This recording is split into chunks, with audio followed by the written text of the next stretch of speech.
When I was a little kid, I was adopted. My birth mother was white from England, and my birth father was black. He was in the Navy. Biracial couples back then, in the 60s, not looked upon very well. She had to give me up because she was afraid her family wouldn't accept me. My father, my birth father, never showed up. I was very lucky, and I was adopted as a little baby by a couple. My mother, the woman who raised me, my adopted mother, but I call her my mother, she actually was from Germany. She came out of Bad Homburg. Her and another man whose last name was Sharpe, who was my last name Sharpe, adopted me. They were together for 2 years, and then they divorced. My mother found another man who I say raised me, and he was my actual father, even though he was the third man in my life. He was actually my father. He raised me. He died when I was 11. He died of cancer. 2 very slow years of death that I watched. Never forgot that. Still in my head. I can't forget that. It was so bad when I watched him die.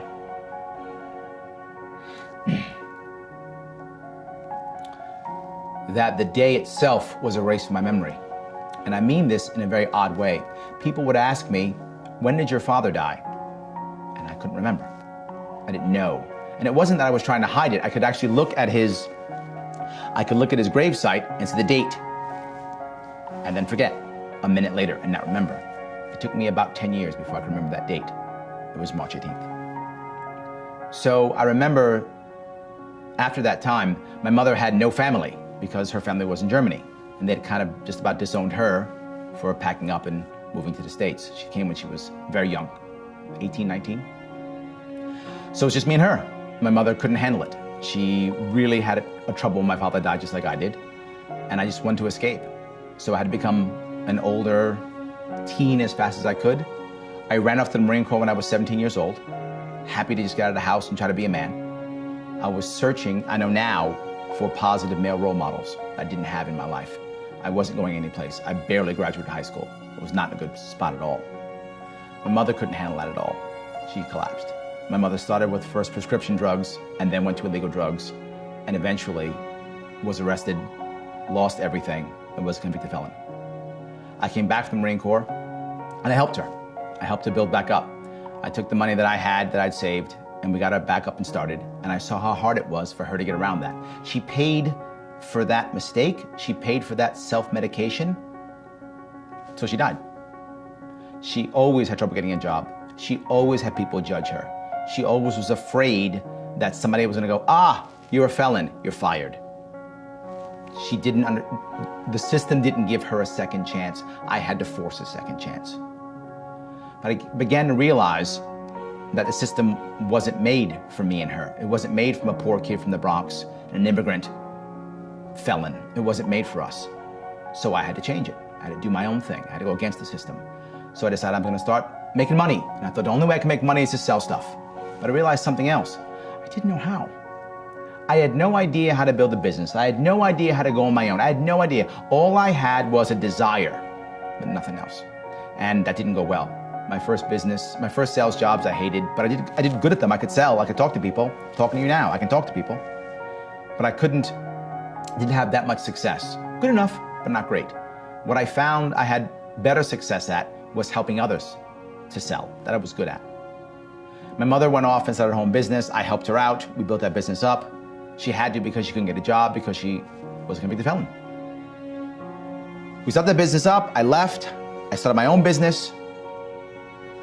That was my MBA. I got my college degree when I was in the Marine Corps, but I got my MBA when my first business did okay. I sold that business off after 2 years. I guess it was a success, maybe. Depends how I didn't lose my money, but I didn't make any. I went back to selling, married my wife, and then started another business, the one I have now. Now marrying my wife. This in itself is a good story. I met my wife when I was in high school. I was 17, she was 16. I thought she was the greatest thing in the world. She thought I was some guy. Now, I chased her. I thought she was great. I tried to get her to go out with me. She wouldn't. We were friends, but that was it. I go off to the Marine Corps. She's smart, though, so she goes to college. She's a year behind me. But I go off to the Marine Corps, I'm sending her gifts, I'm writing her, I'm wooing her, I'm trying to get her to go out with me, and she wouldn't. She finally sends me a letter. Yes, this is like regular snail mail back then. This is the 80s. She sends me a letter, and the letter is, hey, I'm in love with some guy in college. I thought, all right, that's it, it's over. So I figured it's over. We don't communicate anyway for about 11, 12 years. About 11 years later, we have a mutual friend who sends an email joke to everybody. It's AOL. Yes, AOL days. I know you. I'm not 20. So it's an AOL, right? Sends an AOL joke out, and my email address is on it. She sends an email to me. Hey, is this Larry from high school? And I respond, yes. When are we going out? A week later we go out. A week later we're married. So that's how I got my wife. The longest sales process I've ever had, and the best one. We've been together now 14 years, and we have 2 daughters, 12 and 6. My business now. My business now took off very fast. I learned my lessons. I knew how to run a business. I knew how to sell. I knew how to deal with customer service. I knew how to move a business forward. It took off. I was training and coaching in sales, in marketing, in business growth, small business. Life was good. In New York City on Park Avenue, got a nice place on 3rd Avenue, my own training facility. My own training facility, employees, big banks as customers, and here comes the crash. I was not ready for the crash, and I was devastated. Shut my business down, got rid of my employees, had to reboot. At the same time that happened, when the crash hit, I didn't believe it could be that bad because I'm an optimist. So I thought, how long could this last? A couple of months? It'll be fine, who cares? I'll get past this. Yeah, that wasn't the answer. Year later, I'm devastated. But on top of that, my wife's pregnant at the time. We have our second child. We have our second child, and my second child, we have our second child, and my second child almost dies. She has open heart surgery at 19 days old. I thought I would lose her. On top of that, I was losing my business. On top of that, my mother was diagnosed with terminal cancer, lung cancer, after smoking for over 40 years. So all these 3 things happened at the same time. And somehow I had to still make money, keep my family together, not lose my wife, not lose my business, not lose my daughter. And somehow take care of my older daughter, who at the time was 6. My wife had moved into the hospital. She literally moved, as any mother would, with a sick child, she moved right into the hospital. All of a sudden, I'm on my own. I'm a single dad overnight.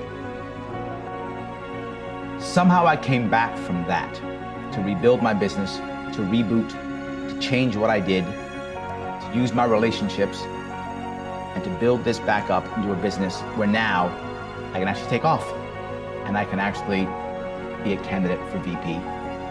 I can do that now. I believe in second chances for myself, for my mother, for my daughters, for you, for everyone. We are a nation of second chances. The system was against me at every step of the way. The system was against my mother at every step of the way. For most of us, the system is against us too. You gotta change that. No more. You gotta make it so that everybody has a second chance. And the only party that even has any idea about that is Libertarian.